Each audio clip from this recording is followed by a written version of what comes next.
Let's go. Got it. Então, boa noite a todos. Para quem não me conhece, meu nome é Raíssa, sou neurocirurgiã formada pela Universidade Federal Fluminense, em Niterói, membro da SPNPED desde o ano passado e atual fellowship em neurocirurgia pediátrica no Instituto Fernandes Figueira. Então, o objetivo hoje aqui é aguçar um pouquinho a curiosidade de vocês sobre as craniosinostoses não sindrômicas, com 5 casos clínicos, para que depois a gente possa desfrutar aí da aula da doutora Tatiana Prudzenko e discutir depois com a sempre espirituosa moderação do Dr. Belas. Então, só para introduzir, já que eu estou iniciando a aula, as craniosinostoses são quando há um fechamento precoce de uma ou mais suturas cranianas, resultando em uma deformidade craniana ou crâniofacial. Elas podem ser sindrômicas ou não sindrômicas, e os principais tipos são escafocefalia, trigonocefalia, plagiocefalia anterior, braquicefalia e plagiocefalia posterior. A escafocefalia é a craniosinostose mais comum, né, que é o fechamento precoce da estrutura sagital, seguido da trigonocefalia com 20 a 26%. Ambas são mais prevalentes no sexo masculino. E, em terceiro lugar, a gente tem a plagiocefalia anterior, que é o fechamento precoce da estrutura coronal unilateral, e a braquicefalia, que é quando fecha as duas suturas coronais. Elas são mais prevalentes em crianças do sexo feminino. E, por último, um pouco menos prevalente, a plagiocefalia posterior, que é quando tem o fechamento precoce da estrutura lambidoide. O diagnóstico é clínico, né? Clínico radiológico. Muitas vezes a gente precisa usar a tomografia para confirmação, mas basicamente clínico. Você vê, olha para a criança e vê que ela tem um formato craniano e craniofacial diferente. Então, na grande maioria das vezes, isso é cirúrgico. Então, vamos para os casos. Esse é o primeiro caso. É um menino de 5 meses que os pais procuraram porque a pediatra achou que a mulherinha estava fechando. E, como você pode ver, essa criança tem uma cabeça mais alongada, a gente conseguia palpar a crista na sutura sagital, apesar de não ser perceptível aqui na imagem. E ele ainda tinha uma bossa occipital mais proeminente, uma bossa frontal bem discreta, mas bossa occipital mais proeminente. A tomografia de crânio confirmou o fechamento precoce da sutura sagital e fez, assim, o diagnóstico clínico radiológico de escafocefalia. Então, é muito importante, quando a gente fala desse assunto, a gente falar do chamado índice cefálico, né? Que é a razão do diâmetro biauricular, que é a distância entre os pontos de implantação superior dos pavilhões auriculares, e do diâmetro antero-posterior, que é a distância entre a glabela e a protuberância occipital externa, ou íneo. Então, basicamente, comprimento, né, sobre a largura sobre o comprimento. E esse índice, apesar de não ser específico, ele é muito útil, né, no dia a dia para auxílio diagnóstico. Então, nesse caso, a gente tinha um IC de 63, a referência na escafocefalia na literatura de 60% a 67%. Então, só lembrando que não é um método específico para diagnóstico, mas é sempre uma ferramenta, além do exame físico da tomografia, e também uma referência para comparação pós-operatória. Então, foi indicado cirurgia com o objetivo de diminuir esse diâmetro anteroposterior e aumentar, né, a porção lateral. O paciente foi colocado em decúbito ventral e foi realizado osteotomias parasagitais, iniciando posterior à sutura coronal e anterior à sutura lambidoide. Em seguida, foi feita osteotomia sobre o seio sagital superior, cerca de 2 centímetros de cada lado, e fraturas em galho verde. E aqui também, para corrigir aquela bossa occipital, a gente também fez essa mesma técnica. Com isso, a gente teve uma boa expansão lateral, isso é o pós-op de 15 dias, né, precoce, já com um bom resultado estético e funcional. Esse é o segundo caso, que é um menino de 4 meses, com deformidade evidente desde o nascimento, que apresentava esse aspecto triangular, né, da cabeça, associado a um hipotelorismo. Foi feito tomografia, né, e confirmou aí o fechamento da sutura metópica e o diagnóstico da trigonocefalia. Quando a gente fala em trigonocefalia, a gente tem que lembrar um outro parâmetro, que é chamado ângulo frontal, que foi descrito por Oi e Matsumoto em 86, que tem como referência o pitério, o násio, sempre nesse corte axial na janela óssea. Então, ele classifica a trigonocefalia como severa, quando menor que 89 graus, moderada de 90 a 95, suave de 96 a 103 e normal quando é maior ou igual a 104. Então, o objetivo na trigonocefalia é o remodelamento do frontal, né, através da confecção da barra supraorbitária e principalmente da ressecção da quilha metópica, da quilha frontal. Então, nessa primeira imagem aqui, a gente tem a marcação intraoperatória do novo frontal, que a gente gira para fazer o remodelamento da fronte. Ao lado tem a tomografia pós-operatória de 1 ano, que mostra justamente como foi feito esse esquema, né? Então, aqui a gente, através desses desenhos, a gente identifica o rearranjo realizado no intraoperatório e o resultado depois de 1 ano.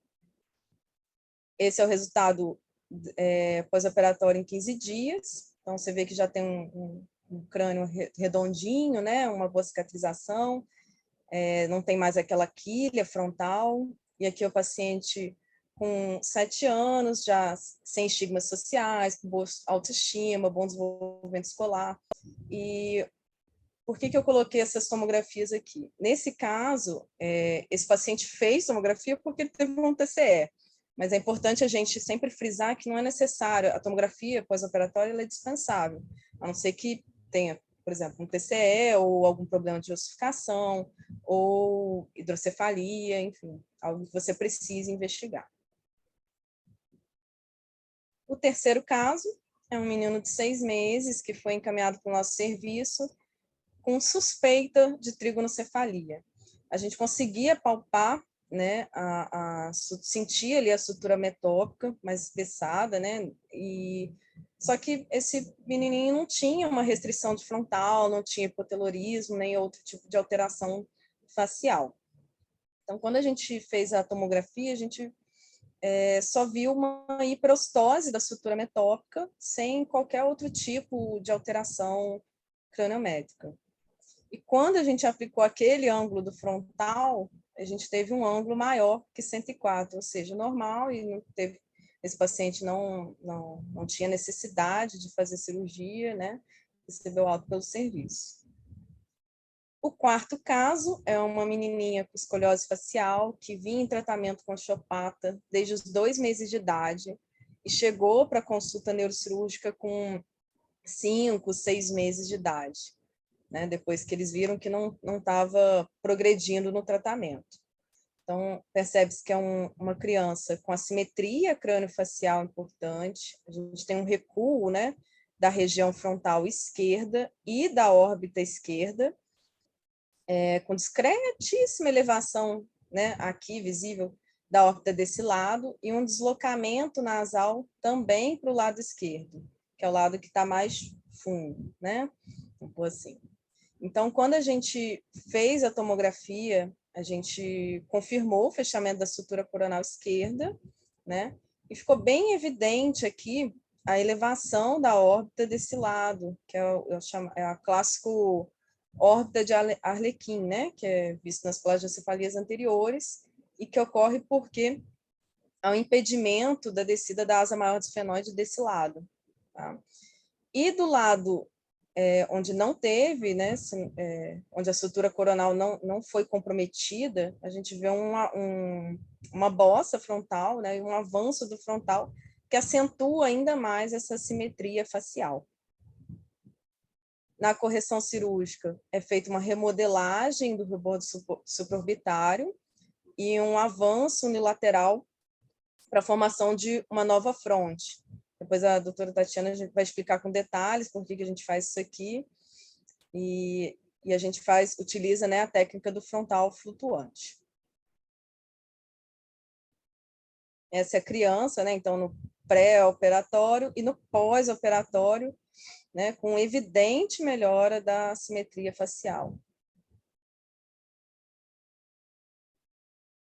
E por último, mas não menos importante, essa menininha de 4 meses, que os pais procuraram porque acharam que a cabecinha estava ficando torta.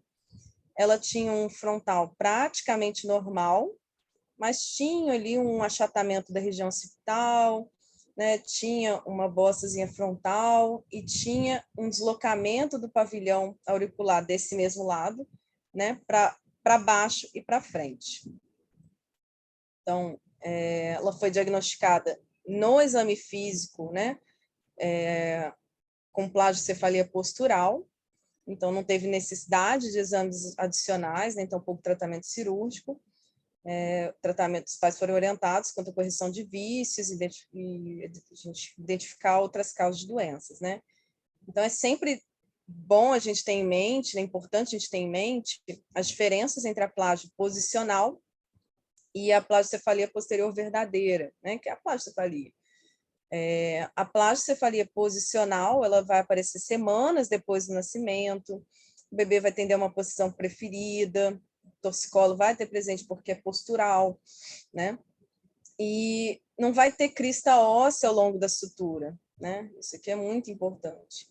E talvez o que mais importante para a nossa prática seja realmente o formato da cabeça, né? Enquanto na plagiocefalia posicional a gente tem um paralelograma, na plagiocefalia posterior verdadeira, a gente tem um formato trapezoide, né?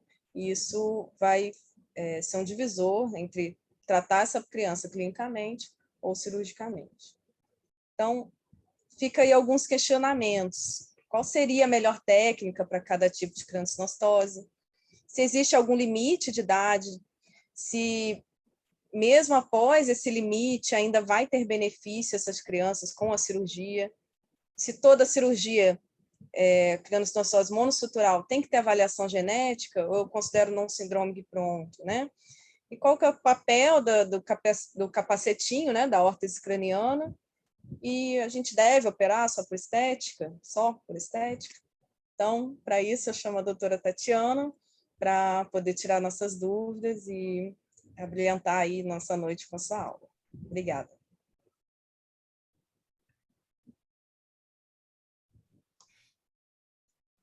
Muito bem, Rai.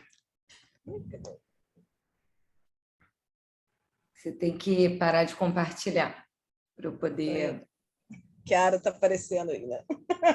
Sempre. Sempre. Vamos lá. Bom, então, depois dessa belíssima apresentação aí da Raíssa, meu trabalho fica mais fácil. Queria agradecer aí a comissão científica pela oportunidade de estar aqui apresentando para vocês um pouquinho da nossa experiência com craniosinostose, né? Lembrando que a gente está aí continuando um bloco iniciado pelo grupo do Dr. Aloysio, Leopoldo, a Iesca, que falaram sobre a fisiologia do crânio. Hoje a gente fala, então, sobre craniosinostose não sindrômica, de uma maneira geral, né? Classificação, apresentação e tratamento. E no próximo bloco a gente vai falar mais sobre as formas complexas. Então, a gente sabe, né, como a Raíssa falou, as craniosinostoses são doenças raras que vão acontecer por um fechamento precoce de uma ou mais suturas. A gente sabe que as suturas do crânio, elas permitem o crescimento do crânio, né, o crescimento do cérebro, né, fazendo uma mobilidade funcional, até que a gente chega na vida adulta com o crânio fechado. Na realidade, quando a gente tem um fechamento de uma sutura, de acordo com a lei de Virchow, né, que foi instituída em 1851, o crescimento perpendicular à sutura que se fechou não vai acontecer, ele vai ser restrito, e o cérebro, então, se aproveita das suturas ainda patentes, né, e vai modificar a sua forma. E, por exemplo, nesse caso, nesse vídeo, né, ele mostra muito bem o que acontece numa escafocefalia em que a gente tem o fechamento da sutura sagital. A lei de Virchow, ela explica basicamente a escafocefalia, mas ela não explica tudo, né? Ela não explica todas as alterações que acontecem na base do crânio e na face. Quando a gente considera essas alterações, a gente tem que lembrar, é muito importante o entendimento da morfogênese, né, do crânio. Então, o que a gente tem que saber, e o Leopoldo já falou isso na aula dele, só relembrando, né?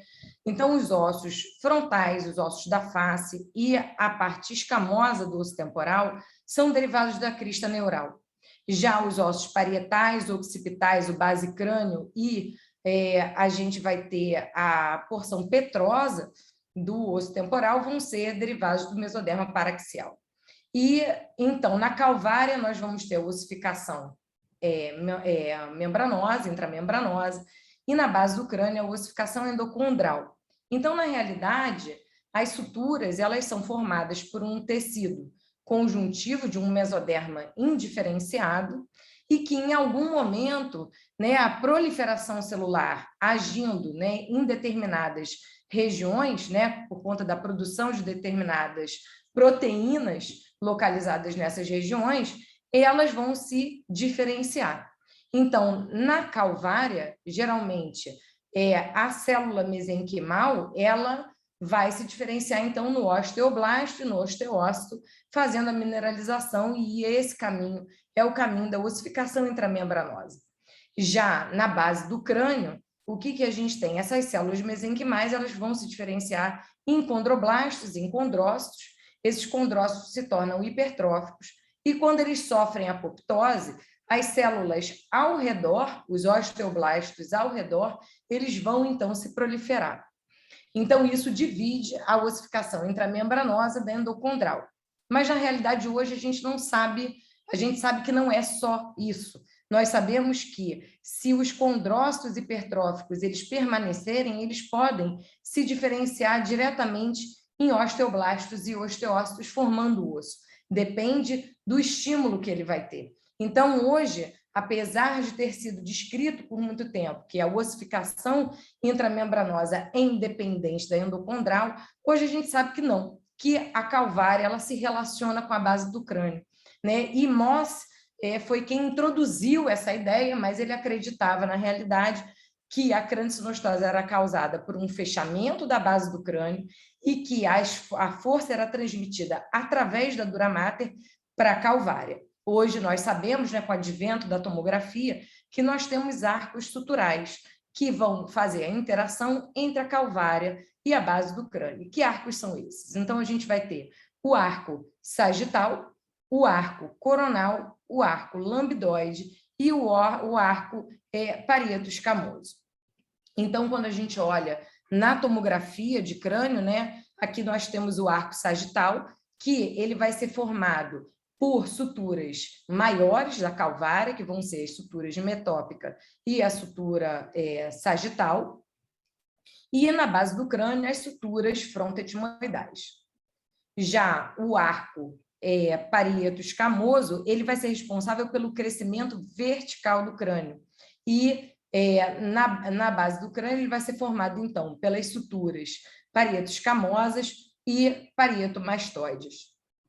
E os dois arcos, sem dúvida, mais importantes, né, que geram grandes modificações aí do crânio e da face, vão ser os arcos coronais, então, que na calvária vão ser representados pelas suturas coronais, que são suturas maiores, e na base do crânio, esse arco coronal ele vai se dividir em um ramo anterior e um ramo posterior.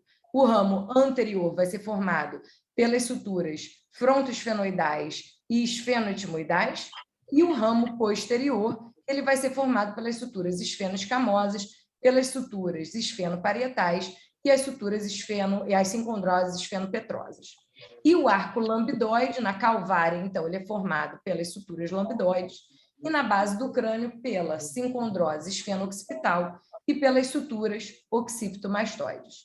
Então, quando a gente entende que as suturas da calvária se continuam para as suturas e sincondroses da base do crânio, nós conseguimos compreender, então, as formas básicas de crânio-sinostose que a gente tem. Então, por exemplo, a braquicefalia, em que nós temos o fechamento da sutura coronal bilateral e, com isso, o diâmetro antero-posterior é reduzido. Por quê? Porque essa fossa anterior ela realmente não vai crescer. Na trigonocefalia, com o fechamento da sutura metópica, nós vamos ter, então, o acometimento daquela sutura frontoetimoidal e, com isso, essa restrição laterolateral dos frontais. Na plagiocefalia, em que a gente tem o fechamento da coronal unilateral, a deformidade é ainda maior por conta de um crescimento compensatório contralateral. E na oxicefalia, que nós temos o fechamento das suturas coronais bilaterais e da sutura sagital, desculpe. E como existe, então, o fechamento da sagital, não existe o crescimento lateral, mas existe o fechamento das coronais, então não existe aquele alongamento típico que nós vemos na escafocefalia. A gente vai falar de cada uma delas, mas, de uma maneira geral, as craniosinostoses, elas são consideradas doenças raras. O que são doenças raras? São aquelas que acontecem em 1 para cada 2.500 nascimentos, e a forma esporádica, ou seja, que não é familiar, que não é genética, é a mais frequente, em 85% dos casos, muito relacionada a fatores ambientais. Então, a idade materna avançada, e aí é importante dizer que a idade paterna avançada também tem relação com craniosinostose, né? O tabagismo e alcoolismo maternos e alterações aí metabólicas, como o raquitismo carencial e o hipertireoidismo neonatal. E as formas genéticas ou familiares, né, elas vão estar presentes na minoria, em 15% dos casos, e as síndromes mais clássicas que a gente conhece são as síndromes de Cruzon, Apert, Pfeiffer, Sartre-Schötzen, Munk e muitas outras. Nós temos aí mais de 150 síndromes descritas e que vão ser principalmente relacionadas à mutação do grupamento FGFR, do grupamento TWIST, mas, na verdade, a gente não vai falar disso nessa aula, mas essas síndromes permitiram, então, o entendimento do que acontece na sutura, né, na biologia molecular, para que aconteça o fechamento precoce da sutura. Quando a gente fala, né, de craniosinostose não sindrômica, é óbvio que a gente tem uma menor atuação dessas vias FGFR, porque elas são mais ligadas ao Pfeiffer, Apert, Cruzon e Munk, mas a gente sabe do papel do RUNX2. O que é esse gene? Na verdade, ele, quando é inativo, ele permite uma proliferação dos osteoblastos e dos osteócitos com mineralização precoce dos tecidos. Além disso, a gente tem o papel da via RAS, o papel da via ERK, e a gente sabe hoje também da via WNT, que age no BMP, e todos eles vão ter essa ação levando a uma osteogênese mais precoce. E essa via de sinalização, ela vai, na realidade, resultar em proteínas que vão agir diretamente nas suturas. Então, hoje nós temos, sim, alguns genes que vão estar associados às craniosinostoses não sindrômicas, vamos dizer assim, muitas vezes monossuturais. Então, a gente vê aqui, né, por exemplo, FNA4 na coronal, ALX4, o GLI3, ele também está relacionado à craniosinostose sagital, né? Aqui nós temos também coronal e sagital IGF-1. Então, nós temos múltiplos genes que hoje estão sendo descritos nas craniosinostoses não sindrômicas. E o que parece é que existe, então, uma alteração multifatorial. Então, a mutação genética associada àqueles fatores ambientais que a gente citou. De uma maneira geral, as craniosinostoses elas vão ser divididas em primárias ou secundárias. Então, primárias são aquelas em que nós temos um fechamento precoce da sutura diretamente, o problema é diretamente na sutura craniana, e a forma secundária não, são doenças que vão também gerar o fechamento precoce da sutura. Então, por exemplo, doenças hematológicas, doenças metabólicas, um insulto fetal, uma displasia óssea, como, por exemplo, na mucopolissacaridose, e Nas formas primárias, nós vamos ter uma divisão ainda em simples e complexa. A gente não gosta muito dessa divisão simples e complexa, porque parece que a craniosinostose é uma coisa fácil, é uma doença fácil de lidar. Na realidade, nós preferimos a forma, falar monossutural ou multissutural. Então, monossutural, quando uma única sutura está acometida, multissutural, duas ou mais. E o que é importante ressaltar é que, sendo uma craniosinostose monossutural ou multissutural, elas podem ser divididas em não sindrômicas ou sindrômicas. Geralmente, as multissuturais não sindrômicas, elas são bicoronais, mas nós temos também, que é a braquicefalia, mas nós temos também a oxicefalia, que são as suturas coronais associadas também à sutura sagital. E nas formas monossuturais, né, muitas vezes, das formas sindrômicas, nós estamos falando aí da sutura coronal, mas pode acometer qualquer tipo de sutura. Em relação ao diagnóstico, então, o Leopoldo falou na aula dele, a Raíssa falou agora também, o exame clínico ele é de fundamental importância. Na maioria das vezes, a gente não vê alterações no perímetro cefálico, mas o índice craniano, o índice cefálico, ele pode nos ajudar, principalmente quando a gente fala de dolicocefalia. Então, quando a gente fala de dolicocefalia, a Raíssa mostrou para vocês, o diâmetro antero-posterior ele é alongado e, com isso, o índice cefálico ele vai ser reduzido ali em torno de 65%. E na braquicefalia, que esse comprimento antero-posterior é reduzido, então esse índice vai ser mais elevado. Mas na trigonocefalia e na plagiocefalia, por exemplo, nós sabemos que esse índice cefálico ele geralmente é normal. Além disso, é importante avaliar se esse paciente apresenta alguma alteração em mãos e pés, né, alguma alteração cardíaca, ou como as orelhas se implantam, a implantação do cabelo. Para quê? Para que a gente saiba diferenciar se a gente está falando de uma síndrome, ou seja, de um conjunto de características ou não. Os pediatras, na realidade, costumam encaminhar para a gente pacientes com fechamento precoce de fontanela, mas, na realidade, às vezes a gente não consegue palpar a fontanela, mas uma palpação mais vigorosa te permite sentir a mobilização óssea e perceber que nós estamos aí com as suturas móveis e suturas abertas. Então, a palpação do crânio é importante. Mas os exames de imagem, eles são também fundamentais, né? Hoje a medicina ela é dependente de imagem, muitas vezes os pacientes chegam com um raio-x que pode sim nos ajudar. Então, por exemplo, a gente tem aqui o sinal clássico do Arlequim, que é a elevação aí do esfenoide, que acontece na plagiocefalia e também pode acontecer bilateralmente quando a gente fala da braquicefalia. Mas a tomografia, né, 3D, ela é muito importante para a gente, né, para o planejamento pré-operatório, confirmação da craniosinostose, principalmente a avaliação se existe outra sutura associada ou não.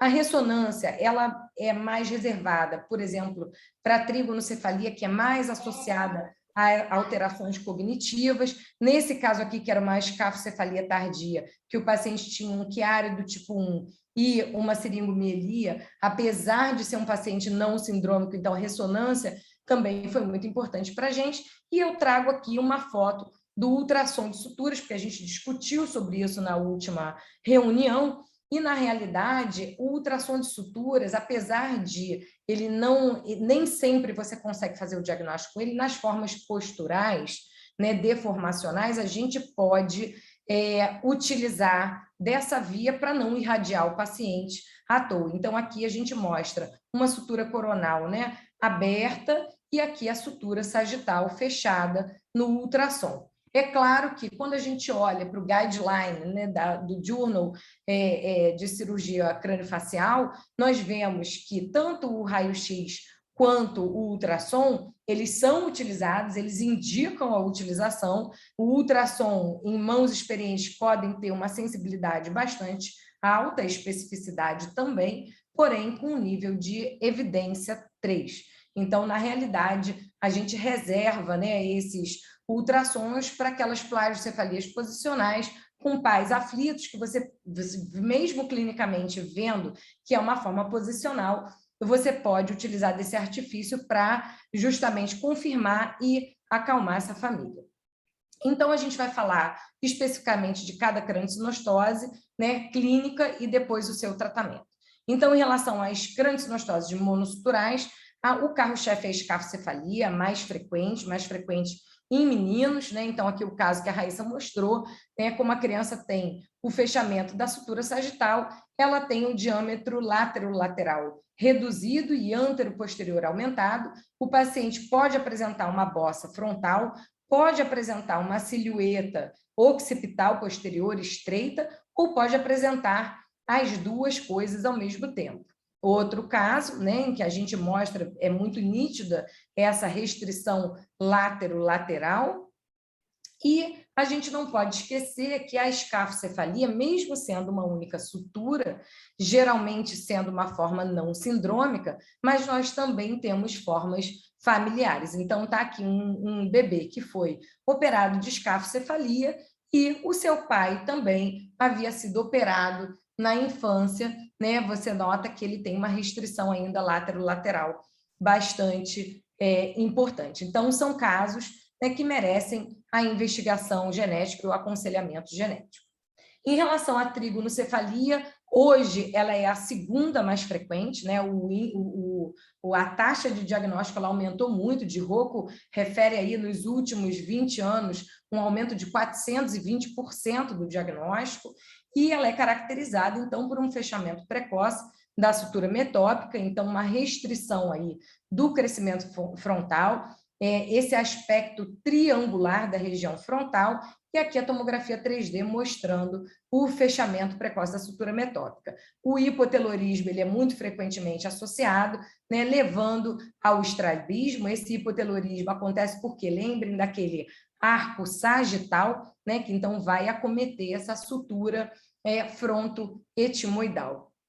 Aqui um outro caso, né, até mais grave, de uma restrição aí da rima do bandô orbitário, né? A gente vê que esse bandô ele é bem restrito lateralmente e com essa quilha frontal e o hipotelorismo e o estrabismo bem clássicos desses pacientes. Então, a Raíssa mostrou para vocês o ângulo frontal, ele pode nos ajudar, principalmente em casos de dúvida, e também ajudam a classificar a trigonocefalia, e nós podemos fazer também uma avaliação da estenose frontal. Essa avaliação da estenose frontal é feita calculando-se essa distância interparietal e dividindo pela distância intercoronal. E, geralmente, em crianças normais, é em torno de 1,2. E lembrando, né, como eu disse também para a escafocefalia, na trigonocefalia nós também temos associações com síndromes. Então, nem sempre síndromes são formas multissuturais. Então, a gente sabe que a trigonocefalia, em 35% dos casos, é associada com essas síndromes. E aqui a gente tem um caso nosso que, mesmo após o avanço, né, o remodelamento frontal, você nota que esse paciente tem uma implantação baixa de orelha, uma cruz hélix, né, que é essa crista na região do pavilhão auricular, que é muito típico do Sartre-Schötzen. Né? Então, era um paciente sindrômico, apesar do fechamento de uma única sutura. Em relação à plagiocefalia anterior, ela vai ser já mais frequente nas meninas, né? O acometimento da sutura coronal unilateral, e é a frequência de 17%. O que acontece na plagiocefalia anterior? Esse fechamento da sutura coronal unilateral leva a uma restrição do frontal do mesmo lado, né? Uma retração da órbita, essa órbita ela é elevada, ela é alongada, o bandô desse lado ele é retraído, a glabela é tracionada para o mesmo lado da sutura sinostótica e, com isso, a pirâmide nasal ela gira para o lado contralateral, causando, então, essa escoliose de face. Além disso, a orelha ela também é tracionada por essa sutura fechada, então ela é mais elevada do que a orelha contralateral, e a cavidade glenoide e o zigoma, eles também podem ser, então, acometidos por conta daquela associação do arco coronal com as suturas de sincondrose da base do crânio. E, com isso, o mento também ele é empurrado para frente e essa criança tem uma escoliose de face. contralateralmente uma bossa frontal que vai ser compensatória. E com isso a criança assume essa posição. Ela faz um torcicolo, ela faz uma escoliose, para quê? Para tentar encontrar o eixo visual. Então, não obstante, não é raro que existe um estrabismo e astigmatismo presente aí em metade dos casos das plagiocefalias, além do aumento da pressão intracraniana, alterações de linguagem, de comportamento, né? De Rocco descreve alterações de linguagem relacionadas à plagiocefalia anterior esquerda e alteração de comportamento à plagiocefalia anterior à direita. E eles ainda classificam a plagiocefalia de acordo, então, com a gravidade. Então, tipo 1, quando a gente só tem um aplainamento do frontal, tipo 2A, quando a lâmina cribiforme ela começa também a modificar, a angular, o tipo 2B, quando a gente tem o osso petroso também deslocado para frente, e o tipo 3, que a fossa posterior também gira, podendo levar até alterações da junção crânio-cervical. E aqui eu trago para vocês, né, um conceito que, na realidade, a gente tem uma noção, né, uma ideia de que quanto mais suturas fechadas, pior vai ser a deformidade. Na verdade, isso não é verdade. Se a gente tiver uma sutura coronal fechada, a deformidade ela vai ser muito maior se a gente tiver uma sutura coronal e uma sutura frontoesfenoidal do mesmo lado fechadas, né? Então, aquele conceito do crescimento também compensatório. Então, às vezes, a deformidade grande, ela não significa que é uma craniosinostose mais grave. E, às vezes, formas multissuturais vão nos enganar porque a morfologia do crânio ela não vai ser tão modificada de maneira tão evidente. E também lembrando que para a plagiocefalia anterior a mesma coisa. Fechamento de uma única sutura, porém, era um paciente sindrômico com uma síndrome de Munch. Então, sempre lembrar, fechamento de uma única sutura também pode ser associado à síndrome. Em relação à plagiocefalia posterior, ela é caracterizada pelo fechamento da sutura lambidoide unilateral, isso é muito raro, né, em menos de 5% dos casos. Então, a gente tem poucos casos, eu acredito que 3 ou 4 casos de forma unilateral, e aqui até com uma alteração bem importante da fossa posterior. Esse paciente vai ter um aplainamento, né, da região occipital do mesmo lado, e só que a orelha ela vai ser tracionada ao invés de empurrada para frente, como acontece na plagiocefalia posicional. Essa que é o diagnóstico diferencial. Então, na plagiocefalia posicional, como a Raíssa mostrou para vocês, o apoio leva ao deslocamento da orelha para frente e não para trás, e uma bossa frontal ipsilateral que pode aparecer. Essa plagiocefalia posicional, ela está frequente em 15 a 20% das crianças, entre 4 e 6 meses de idade. Isso aumentou muito com a posição supina, recomendada pela SBP, para prevenir, né, a morte súbita. Mas, associado a isso, obviamente, a criança que é prematura, que fica muito tempo na incubadora, entubada, ela vai ter um maior risco também da plagiocefalia posicional. E nós hoje também temos a tecnologia e a modificação dos nossos hábitos que aumentam essas alterações posturais. Então, hoje a mulher ela está cada vez mais frequente no mercado de trabalho mais cedo, então ela deixa de fazer o aleitamento exclusivo, passa a usar a mamadeira, a mamãe é destra, então ela sempre vai segurar a mamadeira com a mão direita e esse bebê vai sempre apoiar com a cabeça do lado esquerdo. A mesma coisa quando a gente pega um bebê e joga ele para o alto, ele tem um reflexo de fletir, então, as pernas, né, os membros, para que ele encaixe no corpo do cuidador. E isso, essa posição, ela aumenta o tônus, né, paraxial. E, por isso, os cangurus, os slings, eles são melhores para o desenvolvimento do tônus da criança. Mas é claro que o carrinho, o bebê conforto,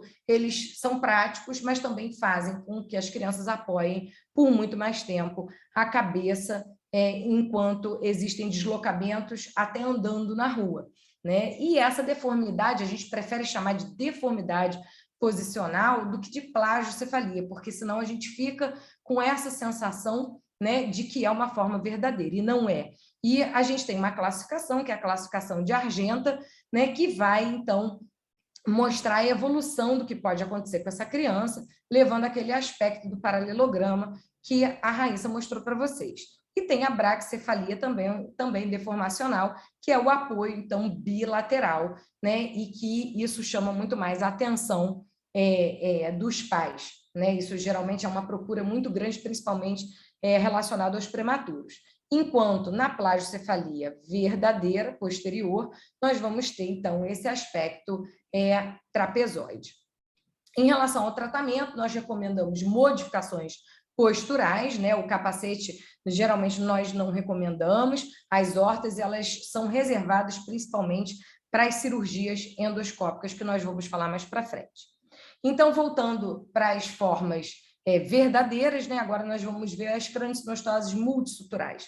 Então, nós temos a braquicefalia, que é o fechamento da sutura coronal bilateral, então aquele diâmetro antero-posterior bastante reduzido, né? Uma retração aí do terço médio da face, mas sem aquele exorbitismo que a gente costuma ver nas formas sindrômicas.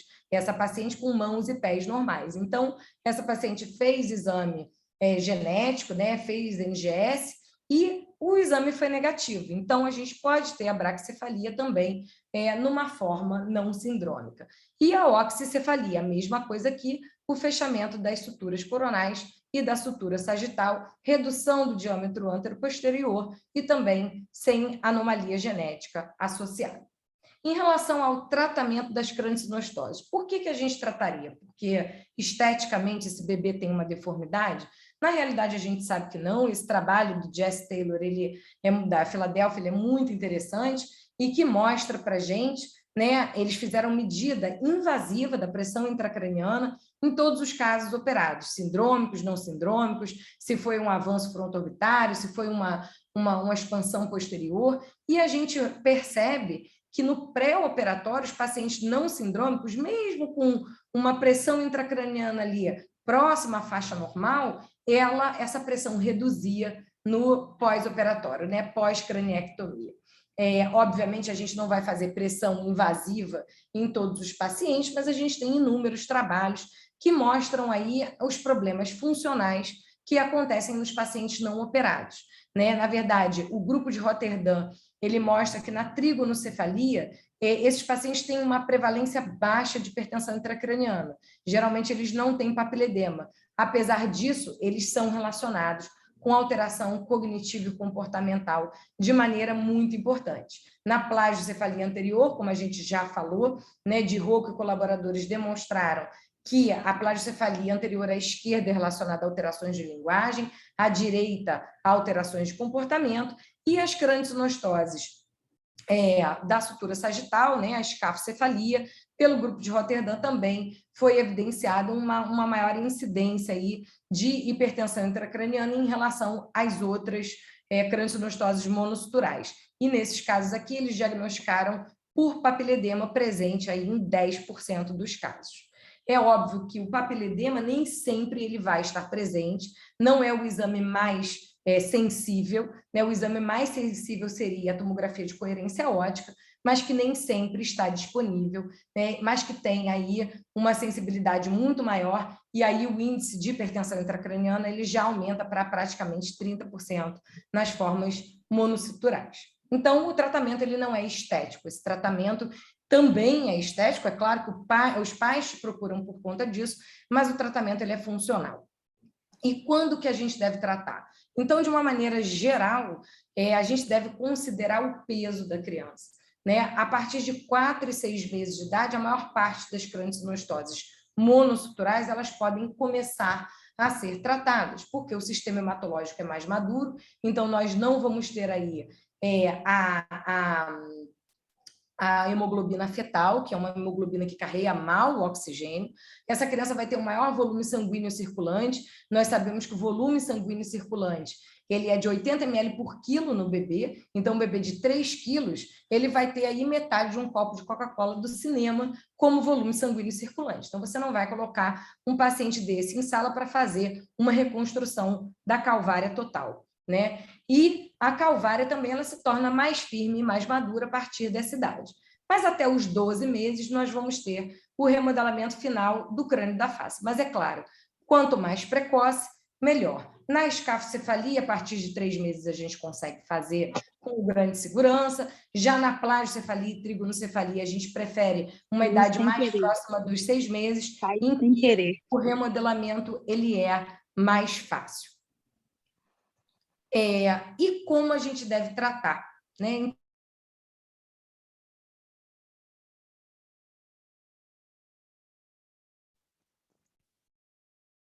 Você fechou teu áudio, Tatiana. Não foi, abriu agora.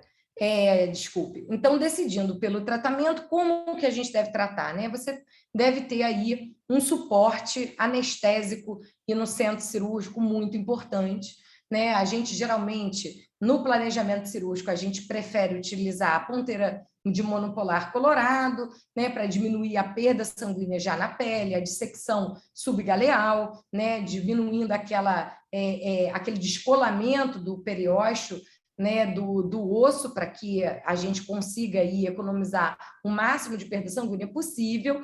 E, em relação à anestesia, o uso do ácido tranexâmico, ele, no guideline do Jornal de Cirurgia Craniofacial, ele é nível 2, né, de recomendação. Em relação às outras substâncias, por exemplo, a vitamina K, a eritropoietina, enfim, o ácido tranexâmico, apesar de a gente precisar de mais estudos, comparando formas monosuturais e multissuturais, nós sabemos que, de uma maneira geral, nós temos aí uma redução da perda sanguínea. Em relação ao tratamento cirúrgico, então, na escafocefalia, né, a gente geralmente opera em decúbito ventral, mas isso também pode ser em decúbito dorsal, isso depende de cada serviço. Nós não temos grandes dificuldades usando a ferradura e passando o tubo no meio da ferradura. A gente nunca teve problema. Geralmente, a incisão em zigue-zague, para quê? Desculpe, para quê? Para que, primeiro, a gente consiga distender esse crânio lateralmente, sem grandes tensões na pele, e também porque o cabelo ele vai cobrir, então, depois essa cicatriz, porque ele vai crescer de forma desorganizada. Alguns autores falam de uma incisão mais curvilínea, a gente faz a incisão dessa maneira em zigue-zague, sem fazer grandes ângulos, né? E nunca tivemos problemas de isquemia ou necrose. Na escafocefalia, até os 6 meses de idade, o que a gente faz é a técnica do H de Renier, né? Então, a gente retira essa barra sagital e nós abrimos, então, na região da sutura, na frente da sutura lambdoide e atrás da sutura coronal, e depois osteotomias radiais temporais com fratura em galho verde. Então, nos pacientes, né, de até 6 meses, a gente pode retirar bastante o osso, porque a dura mater vai ter um potencial osteogênico. Essa é a craniosinostose que nos dá mais satisfação no pós-operatório imediato, porque a gente vê já o paciente com o crânio arredondado. Já os pacientes com mais de 6 meses, a gente retorna um pouquinho mais de osso parietal, para que não tenha problemas de ossificação. Aqui o resultado pós-operatório, com uma melhora dessa restrição lateral. E nos pacientes jovens, né, de aí até 6 meses de vida, nós também podemos usar os springs, são as molas de Lauritzen.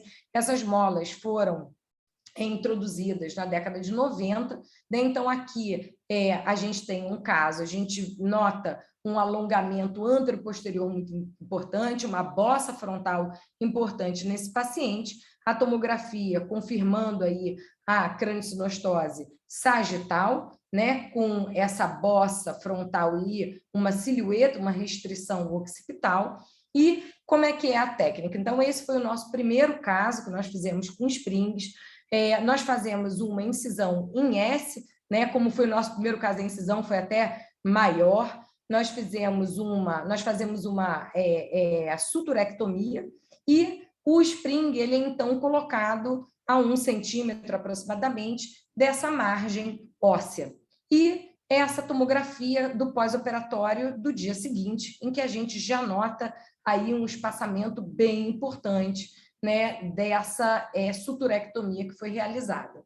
Já no pós-operatório aí, imediato, praticamente, de 15 dias, o paciente ainda com pontos, a gente vê um crânio muito mais arredondado e o resultado final, antes da retirada do spring, né, com uma melhora desse diâmetro antero-posterior e um alargamento látero-lateral. Aqui um outro caso, né, então a incisão em S, escafocefalia, uma restrição, esse paciente tinha uma restrição posterior muito mais importante, né? Então, aqui a tomografia 3D confirmando o diagnóstico, e a gente tem, então, a suturectomia. Então, nesse caso, aqui é a região posterior e aqui é a região anterior.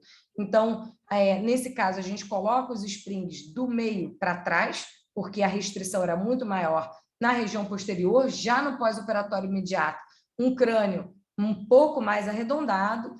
Aqui a tomografia de controle pós-operatória, já essa mais tardia, a gente vê esse crânio mais arredondado, e o pré-operatório e o pós-operatório. Se você olha essa criança, ela não parece nem que foi operada. Na realidade, então, isso se tornou muito tentador. Os springs, na verdade, eles surgiram para reduzir, né, a transfusão sanguínea. Efetivamente, a gente consegue reduzir, mas em muitos casos a gente não consegue evitar.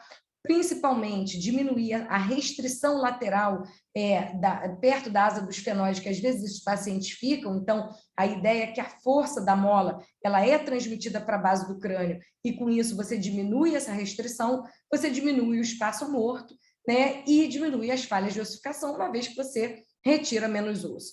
Mas qual é as duas grandes desvantagens, né? Primeiro, esse paciente tem que voltar ao centro cirúrgico para retirar a mola.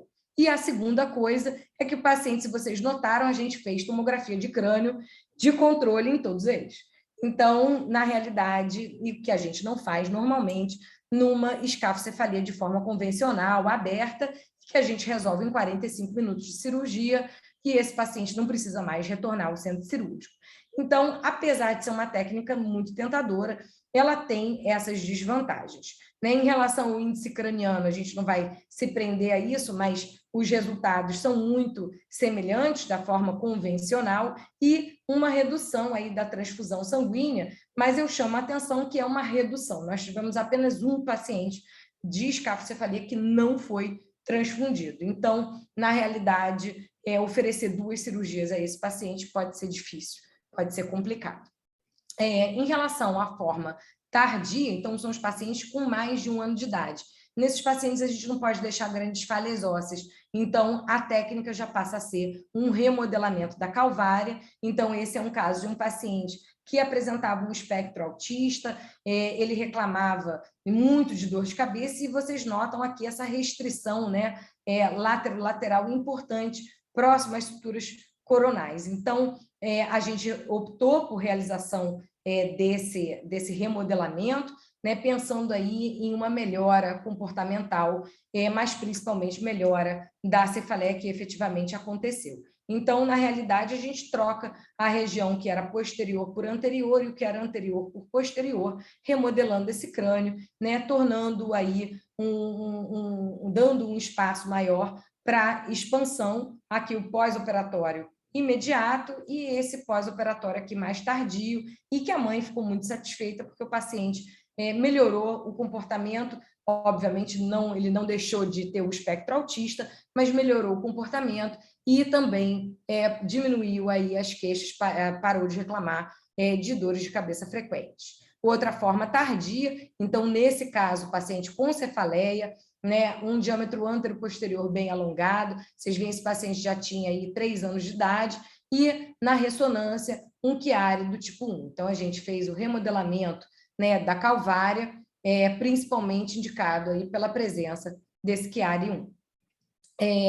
Em relação à trigonocefalia. A trigonocefalia o tratamento clássico é o remodelamento frontal, descrito por Marchak e por Renier, né? Na realidade, então, a gente faz um novo frontal a partir de uma região mais arredondada do crânio e gira esse novo frontal, né? E remodela o bandô orbitário, e aqui o resultado pós-operatório de um crânio mais arredondado. Vocês já viram esse caso.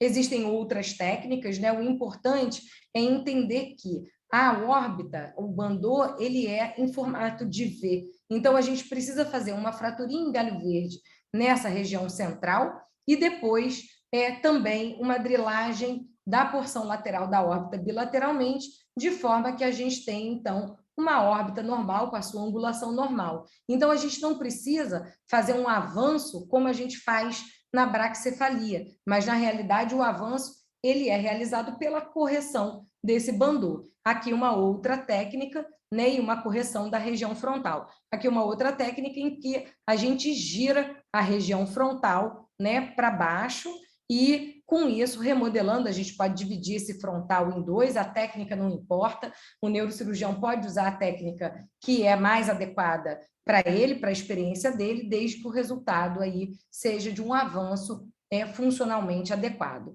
Essa é uma técnica que a gente gosta muito para esses casos que são menos graves, vamos dizer assim, menos severos. Então, na realidade, a gente retira o frontal, remodela o bandô, mas a gente, no retorno do frontal, a gente retira essa porção que é mais em formato de V, mais triangular, e nós descemos esse frontal e, a seguir, nós fazemos uma fratura em galho verde lateralmente, né, podendo, então, fazer a curvatura normal da região frontotemporal.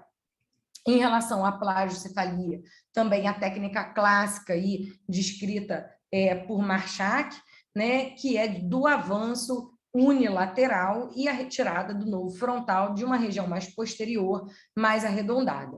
Então, com a técnica Tongue and Groove, né, para o avanço desse bandô orbitário lateralmente. Então, aqui o pré-operatório, e o que a gente faz? Retira um novo frontal de uma região mais posterior, gira esse frontal para a gente, aqui a órbita já remodelada, e a técnica de Tongue and Groove com avanço do lado estenótico, que era o lado direito. Então, aqui vocês notem que no pós-operatório imediato esse paciente tinha um estrabismo, mas depois um pós-operatório mais tardio, com uma correção da escoliose da face, da assimetria frontal e do estrabismo. E essa técnica que a Raíssa mostrou para vocês, a gente gosta muito de corrigir na plagiocefalia em crianças menores de 6 meses. Então, o que a gente faz? A gente imagina ali onde estaria a sutura coronal novamente, né? A sutura coronal onde ela deveria ter sido formada. E dentro, então, da calvária, a gente faz uma drilagem, né? A gente faz esses traços para diminuir, então, a força do vetor, e a gente remodela. Com a mão mesmo você consegue, então, fazer esse remodelamento e fazer uma curvatura frontotemporal mais adequada, de forma que o paciente não apresenta aquela depressão temporal que às vezes acontece nos remodelamentos. Né? A gente faz a mesma coisa com bandô, aqui a gente fixando com placas absorvíveis, eu vou deixar o Belas falar sobre isso. E aqui, então, fixando esse frontal, né, remodelado, no bandô também remodelado, e a fixação, então, desse novo frontal e o resultado imediato que a gente vê aí de um crânio bastante harmônico e uma melhora da escoliose da face. É importante ressaltar que nas cirurgias de plagiocefalia, né, a gente tem que ter muita atenção para a localização do seio sagital superior, então esse foi um trabalho que eu pude participar enquanto eu estive no Nequer, e em que a gente tem a tendência de pensar que o seio sagital superior está abaixo da sutura. Mas a gente sabe que na plagiocefalia anterior, a gente tem a sutura metópica, que vai estar em diagonal, assim como a sutura sagital. Então, na realidade, o seio sagital superior, ele tende a cruzar essa sutura várias vezes. Então, a gente tem que ter muito cuidado nessa dissecção.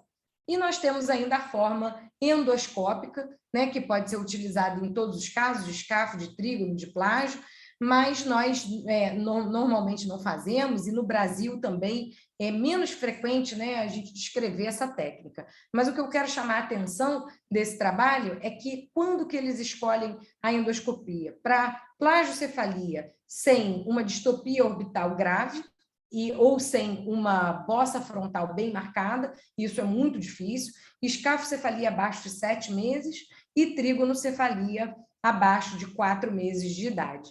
E a gente tem que lembrar que essa endoscopia com suturectomia, ela é relacionada ao uso de capacete, né, obrigatoriamente. Então, na realidade, nós também não costumamos utilizar essa técnica. Na braquicefalia, então, aquele fechamento da coronal bilateral, restrição antero-posterior, então, aqui, a realização do novo frontal, então, essa região frontal, ela vem para frente, né? É importante a gente ter essa porção lateral para evitar o afundamento aqui do temporal, porque isso fica realmente muito feio no pós-operatório, e aqui a fixação com fios, então não necessariamente com placas, e aqui o avanço, né, com frontal flutuante, né, de Marchak-Renier. E aqui o controle de pós-operatório, com uma boa bossa frontal e uma criança com ótimo desenvolvimento. E aqui um caso ilustrativo, tá, de uma criança nossa que se apresentou com 9 meses de idade. Ela tinha um atraso dos marcos de desenvolvimento, ela não sentava sem apoio, tinha uma hipotonia axial, um atraso de fala, obviamente ela tinha 9 meses, mas ela não fazia aquela lalação.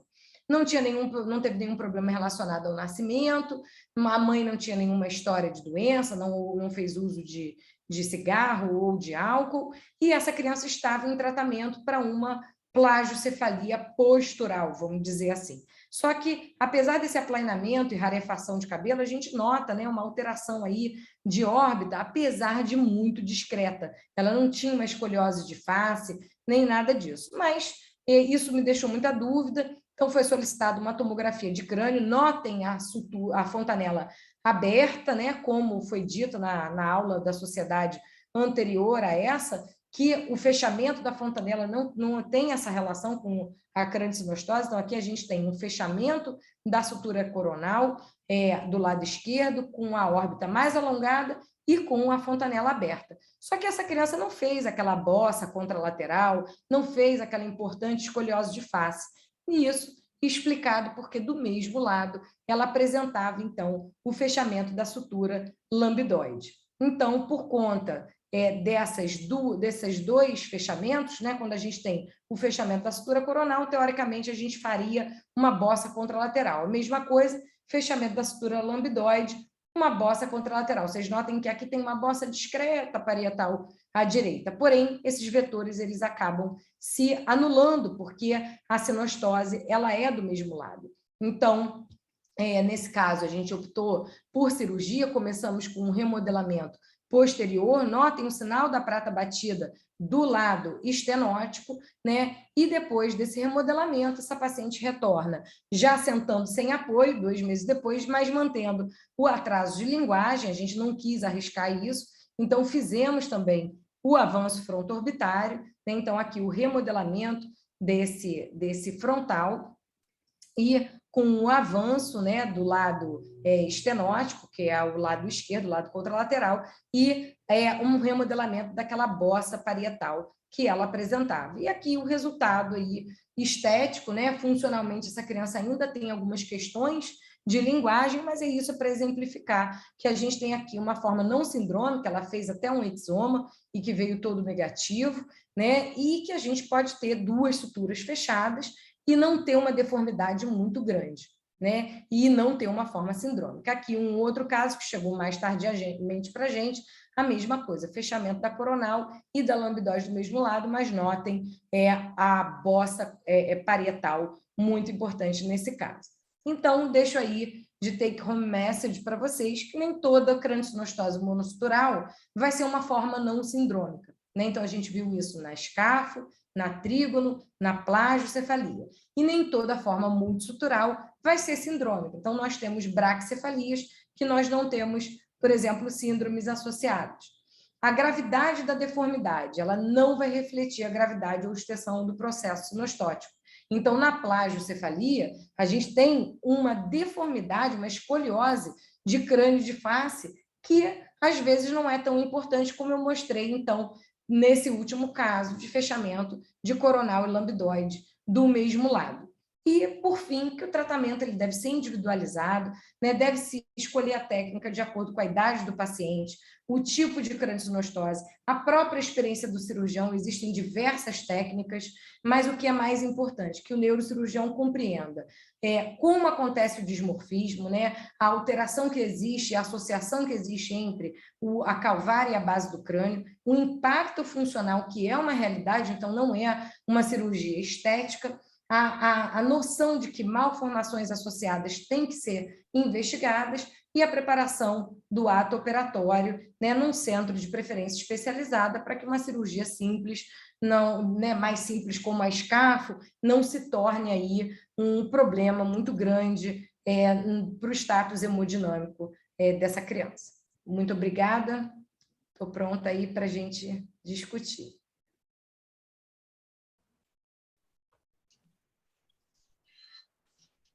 Muito bem. Depois Falei pra disso não tem burra, mais o que né? falar, né, Cacilda? Falei muito. Muito bom, parabéns, bem bacana. Agora a gente pode começar com duas observações que foram feitas no chat, né? A primeira, não lembro exatamente quem fez a pergunta, mas falando sobre TCE pós correção cirúrgica da craniosinostose, né? E se nesse caso valeria ou não o uso da TC.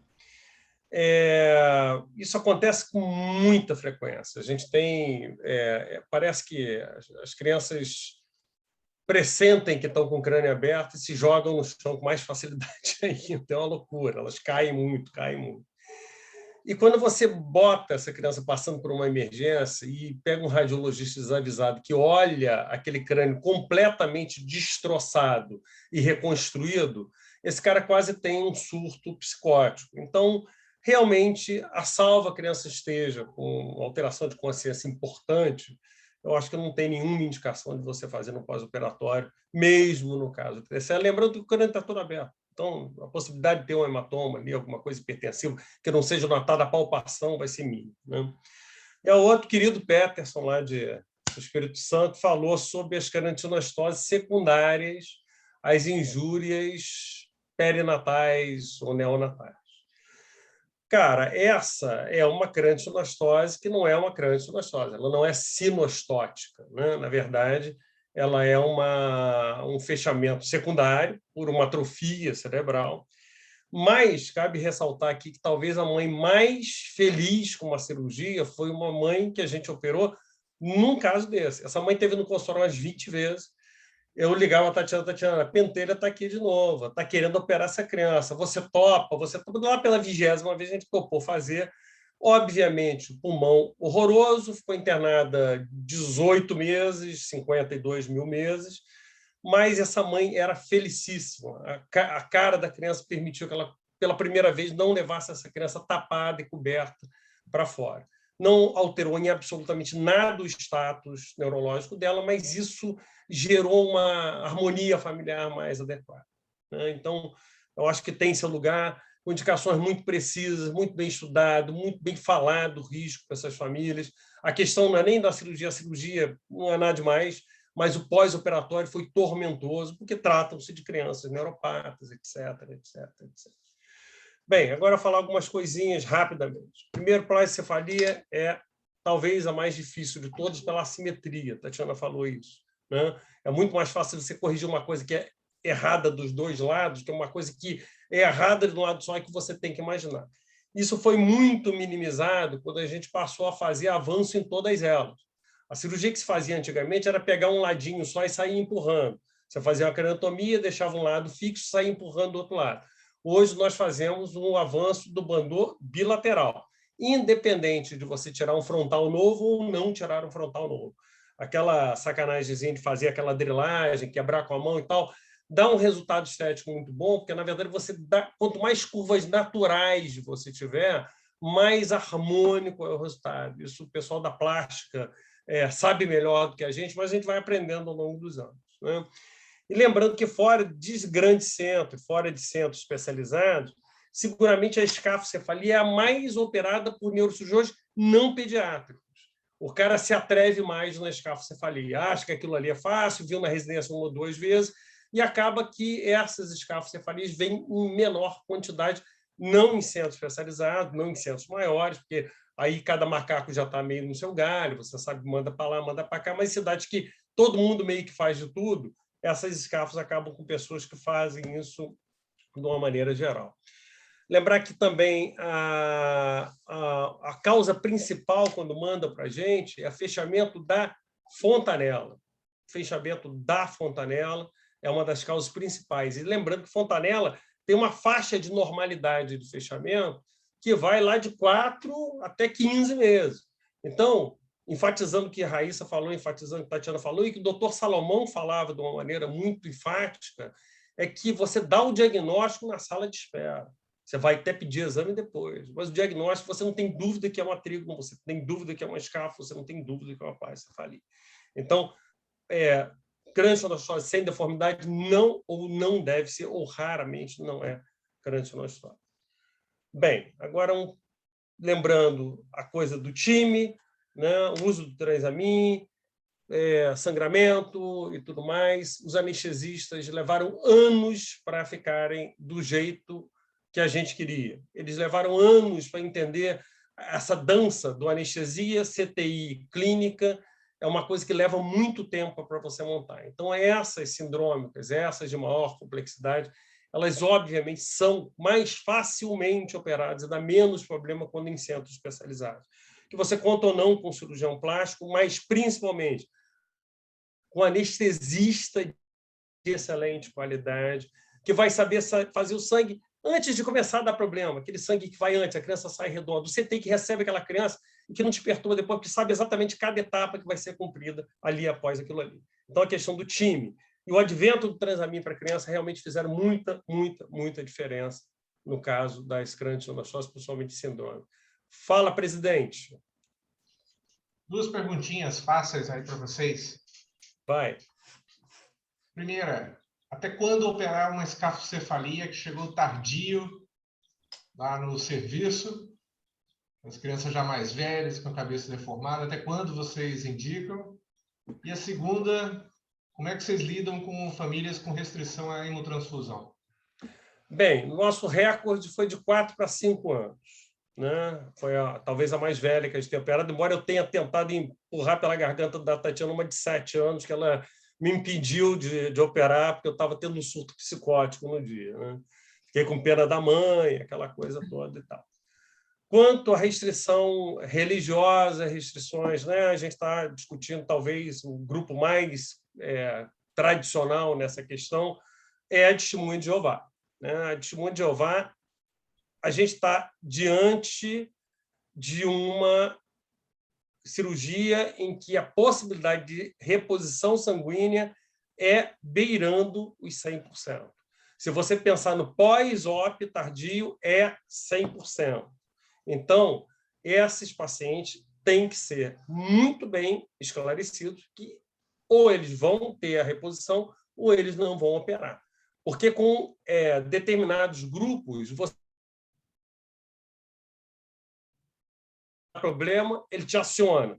Se você faz o sangue e não dá problema, ele te aciona do mesmo jeito.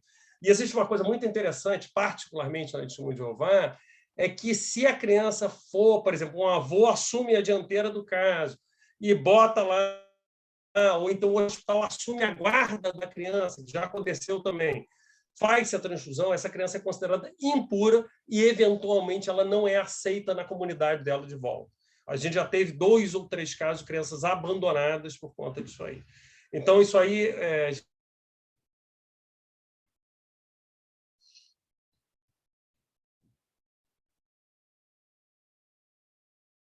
Travou aí. Complexo que travou. Fala, Henrico. Quer falar? Quero, Tatiana. Parabéns pela aula. De consultório, sempre... no ambulatório do Figueira, para mostrar aquilo ali. Olha o resultado, olha aqui, vai ser operado, olha como é que está. Então, cara, isso às vezes demove famílias, é uma coisa muito interessante, entendeu? Então, é isso. Não tem resposta fácil para testemunho de Jeová, infelizmente. Henrico, de Campinas. Obrigado, Belas. Parabéns, Tatiana. Sempre excelente as suas aulas aí. Obrigada. Tatiana, nós temos, assim, acho que todo mundo tem esse problema, são as deformidades tardias pelo avanço fronto-orbitário, né? Porque tem um conceito de que a gente desvasculariza esse osso, né? E ele tende a sofrer, de alguma forma, alguma atrofia e deformidade. A gente acaba vendo isso bastante nos sindrômicos, mas, em geral, é um problema, né? Vocês têm visto isso? Como é que vocês têm lidado? Porque é uma coisa que vai aparecer lá pelos 3, 4, 5 anos de idade, né?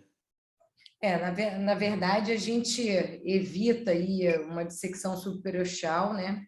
Isso no Bandô é complicado, porque a gente faz a dissecção subgaleal, mas quando você chega no Bandô, até para você ter o acabamento, você tem que descolar, né? Enfim. O que, na realidade, a gente faz no caso do avanço fronto-orbitário, às vezes a gente prefere um avanço aí um pouquinho mais importante, sabendo que você vai ter alguma reabsorção óssea e alguma retração. Mas isso efetivamente é difícil, né, Henrique? É difícil a gente combater, mas a gente tem modificado bastante a técnica, principalmente em crianças mais novas, nessas formas monosuturais, como eu falei, fazendo a nova sutura ali, remodelando o próprio frontal, não tirando o frontal de outro local. Isso facilitou bastante. A gente tem tido bons resultados estéticos e funcionais dessa forma. Ótimo. A outra pergunta que eu acho que o Leopoldo também, eu vi que ele fez ali no... Vou dar spoiler no Leopoldo. São as falhas ósseas, né? Que eu vi na escafo de vocês tiram bastante. E, assim, é um negócio totalmente imprevisível, né? Então, tem criança que a gente deixa uma falha grande, daqui a pouco volta, está tudo fechado. Tem outras que nunca fecham, né? Como é que você... eu tenho uma particular opinião sobre isso, Henrique. Assim, diferente da falha por um traumatismo craniano, por uma craniotomia, essas quase nunca fazem a síndrome do trefinado. Você não vê atrofia, uma lácia abaixo daquilo ali, porque você tem um grau de fibrose que é bastante alto. E, cara, raríssimo. Assim, existe o questionamento, mas eu não lembro da última vez que a gente teve que rever alguma ferida dessa, rever uma reconstrução para fechar, porque haveria uma deformidade suficientemente grande para provocar mais uma cirurgia. Então, assim, eu acho que isso aí, elas são falhas aceitáveis, vamos dizer assim. Sim. As mães que é complicado com as mães, com os pais, né? Porque... Por isso que deve fazer pouca tomografia, menos tomografia, menos tranquilizá-los que ele não vai bater a cabeça. Não, sem dúvida, sem dúvida. Mas é isso, na verdade, a gente pede pouca TC, né, de controle pós-operatório. Às vezes você faz uma técnica diferente e quer ver, eu acho que o grande problema, a gente teve crianças com escafocefalia e que a gente fez, enfim, essa cirurgia clássica, convencional, e a criança voltou meses depois com tudo fechado. E era uma forma sindrômica. Então, você, na verdade, é difícil de você saber, né? O que a gente faz até os 6 meses, a gente tira mais osso, entre 6 meses e 1 ano, a gente já protege mais esse parietal. Agora, a gente não faz tomografia de controle o tempo todo para ver quem ossificou e não ossificou. A gente teve apenas um caso que nós precisamos rever a ferida, que foi um paciente que, por incrível que pareça, ele fez uma fratura em crescimento. A gente... foi como uma fratura em crescimento. A gente prendeu o osso na dura, né, lateralmente, na barra sagital, o que retornou de barra sagital. E esse paciente rompeu a dura e fez realmente como se fosse um cisto leptomeningeo, daquele de fratura em crescimento. A gente falou, bom, enfim, a gente vai ter que corrigir isso, não tem jeito. E quando a gente abriu isso, eu não sei se vocês já viveram essa experiência de revisar uma crâniosinostose, aí da população que a gente tem, de mais de 200 aí no ano, foi um único caso que a gente viu. Mas a fibrose que existe entre os ossos, né, ali acima da dura mater, é impressionante, impressionante. Então, eu realmente concordo com Belas aí nesse quesito de não necessitar de cranioplastia. Leopoldo, vamos lá. Obrigado, Tati. E aí, Belas, tudo bem? Fala, negão. Parece a carinha aí. Oh, desculpa aí, está no plantão um pouquinho cara. ali. Tudo Aliando. bem? Tudo bem. Parabéns, a aula foi brilhante, adorei a aula, achei muito... complementou demais assim, a parte de fisiologia também. Muito difícil, né? Essa comunicação entre a base do crânio e a calvária é uma coisa que tem que ser continuamente estudada mesmo. Uma dúvida, sabe, Tatiana, com relação à trigonocefalia, quais seriam os limites de indicação de cirurgia naqueles casos mais leves? Porque a gente esse critério de angulação interna do osso frontal, ele é clássico, só que a gente, de vez em quando, lida com uns casos que o paciente tem a testa um pouco redondinha, mas você vai olhar do lado, assim, do frontal, ele tem aquela retração temporal e tem também o hipotelorbitismo. Tem que ficar, de vez em quando, um pouco na dúvida, né? Quando Além da não crista indicar, evidente na frente, né? Que é uma coisa que a mãe reclama, né? pois é. São muitos casos de metópica fechada sem características de trígono, como a Raíssa mesmo mostrou na apresentação, né? Mas tem aqueles casos considerados leves a moderados, ou, nesse limbo, né, entre os dois, que muitas vezes dá um pouco de dúvida, né? O que você A gente considera já como operou sinal um, mais... Leopoldo, por insistência da mãe. Os pais vieram repetidamente, a indicação não havia com muita clareza, mas aquilo incomodava de sobremaneira eles. Então, foi uma cirurgia de, vamos dizer assim, de apara, uma remodelação leve, que ficou muito bom também. Eu acho que a indicação é clássica de ângulo. A indicação mais clássica ainda, estrabismo. Essa não tem conversa, entendeu? Você aplica o ângulo, estrabismo, ok. Mas, assim, eu vou ser muito sincero, eu acho que existe uma demanda dos pais que ela também tem que ser ouvida. Ela não pode botar em risco a criança, mas se for uma coisa razoável, isso não está de todo errado, não está completamente errado. Entendeu? E uma pergunta, como você acha o cálculo do ângulo a forma mais correta de se fazer? A altura da crista Galli, porque é um pouco meio controverso, né? Qual é a altura do corte que você considera para calcular esse ângulo interno do frontal? É difícil, né, Leopoldo? A gente usa esses ângulos, na verdade, nas formas clássicas, ok, o ângulo realmente... Ou então, quando você olha só uma hiperostose, você faz até o ângulo para mostrar para a mãe, né? Mas a altura da crista Galli acho que é o recomendado, até o de Rocco recomenda isso, né? No trabalho deles de trigonocefalia. Agora, em relação à indicação cirúrgica, eu acho que o hipotelorismo, ou hipotelorbitismo, né? Ele é mais clássico. Você ter um risco de estrabismo, um risco de ambliopia, né? Que você só vai ver tardiamente. Nesses pacientes, eu acho que a indicação ela passa a ser... E são os pacientes que dão medo na gente, porque são pacientes bonitos. O resultado estético para você ele acaba sendo muito mais desafiador, né? Mas o importante é ter ali a conversa com os pais. E agora, o que é certo apenas a hiperostose da sutura, nem para drilar, né? Não tem indicação, invasão à toa. Aloysio, vamos lá. Lulu. Doutor Belas, tudo bem? Ô, meu filho, quanto tempo? Pois é, você não foi lá em João Pessoa? Não foi, não deu. Tomar uma? Cara, não deu. E os cães, estão bem? Todo mundo bem, seu afilhado. Mulher, todo mundo bem. Tati, linda aula, viu? Gostei demais, muita coisa... Muita sustentação teórica, né? Que você falou, muito, muito bom. Obrigado pela aula. Eu ia fazer uns pequenos comentáriozinhos de tempo de janela. Aí, Belas, o neurocirurgião geral resolve operar a escafocefalia, porque é o que ele vê. É a craniosinostose que morre, né? É onde tem mortalidade. Exatamente. Né? Isso é estatística. Exatamente. E morre. Então, a gente tem que... Assim, eu já faço uma campanha, né, para não com essa crueza de afirmação, né, mas eu tento mostrar que não, mesmo escafocefalia não tem jeito. Acabamos de operar 2 irmãos com 6 anos de idade. Um caso, não vou entrar muito em detalhe, porque a família não autorizou, né? Mas os casos que a família protelou o procedimento e, assim, não sei se Leopoldo está aí, né? Não tinha dúvida nenhuma que as crianças tinham que ser operadas, né? Uma hipertensão intracraniana gravíssima. O Henrico falou aí dessas falhinhas que ocorrem depois. O que eu tenho tentado fazer quando ocorre, realmente ocorre, né?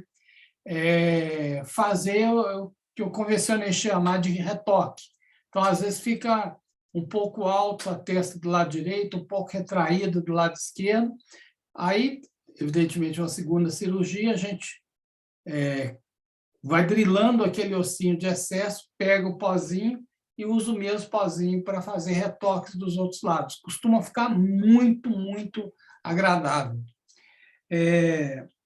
Eu tive um caso de trefinado, Belas. Uma menina que ela foi operada numa cidade do interior aqui de Minas, quando era pequena, e o cirurgião, então, viu que lá onde ele aprendeu fazia suturectomia da escafocefalia. Então, a menina tinha um Pfeiffer e ele resolveu fazer uma suturectomia das coronais. Resultado, a menina cresceu a cabeça para cima, virou uma turrencefalia horrorosa, e aí eu tive que fazer, eu opero ela a vida inteira. E ela, em determinado momento, ficou com a falha óssea muito importante, ela teve síndrome de trefinado. Mas esses isso é um sindrômico, né? Um sindrômico, né? Esses casinhos de escafocefalia e tal, mas não dá nada de nada. É verdade. Né? E aí, Tatiana, só para você falou aí do cisto leptomeningio, né? Então, a gente operava crâniosinostose com trépano manual e serra de Gigli. Aí, o cisto leptomeningio era bastante prevalente. A gente fazia muita lesão de dura e aquela lesão que não tinha como ser suturada, e aí acontecia, e era uma loucura tratar isso, né? Como né? Só que a incidência hoje, graças a Deus, é raríssima, né? Então, era isso, mas para comentar aí, eu vi vocês mostrando esse caso aí de um pós-operatório já mais tardio de trigonocefalia, você começou com a aula, então eu procurei aqui. A mãe me mandou hoje o menininho, eu operei bebezinho, plágio anterior, ela me mandou uma sequência de fotos. Então, ele como criança, depois ele formando o 2º grau, e a última foto, ele casado, lua de mel, aí na Terra de Vocês, no Cristo Redentor, lá. Meu ainda é pequenininho, hein? A Luísa, você é velho pra caceta, hein? Porra. O meu ainda é pequenininho, o meu é criança. Quem já tratou crâniosinostose com serra de Gigli? Eu. Cara, deixa eu só fazer um comentário aqui para terminar. São duas coisas. Uma que estava no chat, que é a questão da osteopatia, né? Osteopatas, né? Tratamento osteopático, né? É difícil até comentar sobre isso. A pergunta da pessoa é se até quando o osteopata deve insistir. O osteopata, basicamente, pode atuar naquelas que não são sinostóticas. Talvez, se ele tiver algum tipo de atuação, vai ser nesse tipo de apresentação. Mas, quando ela é sinostótica, ela vai ter deformidade evidente. Você, pela clínica, sabe quando é postural e quando não é postural. A gente costuma dizer aqui o seguinte, que essas posturais, se você botar o capacete, ou fizer a osteopatia, fizer tudo, fica bom em 1 ano. Se você não fizer nada, fica bom em 12 meses. É tudo a questão da criança começar a ficar em pé, começar a sentar, começar a apoiar menos, o crânio vai arredondar e vai ficar satisfatório, porque nenhum capacete vai ser suficiente para botar um crânio completamente redondo, como se ele não tivesse nada. Segunda coisa, o capacete é uma coisa que é fora da realidade do SUS, né? Então, ele é usado hoje em dia em alguns setores da sociedade como uma forma até de apresentação de status social. Alguém que tem 50, 60 mil reais para fazer um tratamento no filho, que acaba sendo inócuo. Inócuo mais ou menos, porque são 23 horas por dia, só tira para tomar banho. Sabe? É uma coisa, imagina isso no calor, imagina isso com um moleque 3, 4, 5, 6 meses começando a andar, pulando, correndo. Então, assim, acho que a gente ia ter aquele consenso, que foi o consenso da epidemia, que acabou desandando, mas, de uma forma geral, acho que há um entendimento que o capacete, salvo na indicação da cirurgia por via endoscópica, ele não tem indicação nenhuma. E o osteopata tem uma atuação extremamente limitada. Quando é sinostótica, é 0, e quando não é sinostótica, também muito limitada. E um último comentário é sobre a questão das placas absorvíveis. A gente também sabe que as placas absorvíveis não são uma realidade na maioria dos serviços, né? nosso entendimento que, a salvo você esteja reformatando uma órbita, te dá muito conforto, mas não impede de fazer. A gente cansa de fazer reformatamento, avanço de banda orbitário com amarra e funciona perfeitamente, o resultado estético é muito bom, só talvez a cirurgia se prolongue por mais uns 20 minutos. Então, assim, realmente a placa absorvível para a órbita ela é fantástica. Agora, excetuando-se isso, meu amigo, escafocefalia, blá, blá, blá, blá, blá, blá, esquece, que é pura espuma de frango, né? Aquele spray de mar, né? Vamos dizer assim. E lembrando só uma última coisa, que a questão da genética, né? Também falando daquela coisa de multitimes, né? De multi-equipes, de equipes consolidadas, os times trabalhando juntos, você tem uma genética forte que te indica e atrai também esse paciente para a sua instituição, acaba fazendo com que você tenha uma estatística um pouco diferente das habituais por aí. Nosso serviço hoje ele responde com 80% de síndrome. Isso é quase uma deformidade, né? Quase uma síndrome genética também. Então, na verdade, a gente tem um volume muito alto de síndromes porque a gente tem um serviço de genética muito sólido, né? E por ser uma referência, é um Instituto Nacional para doenças raras, etc, etc, etc. Então, a gente recebe gente de Rondônia, recebe gente do interior da Bahia, enfim, a Fundação tem postos avançados em muitos lugares. Cara, eu acho que é isso, são 20 para as 10. Se alguém tiver mais alguma pergunta, esquece, porque está tarde para cacete, pelo amor de Deus. Mas vamos aí para a última pergunta. Se alguém quiser fazer algum último comentário, a gente está aberto aí. Mas de preferência que eu não faça. Então, aproveitar a deixa aí do Dr. Belas e agradecer a presença de todos aí no nosso webinar e convidar para a última aula desse módulo de craniofacial, será em junho, e aí vai ser um tema ainda mais interessante ainda, né? São as craniosinostoses sindrômicas, mais complexas. Com o Henrique. Boa noite. Boa noite.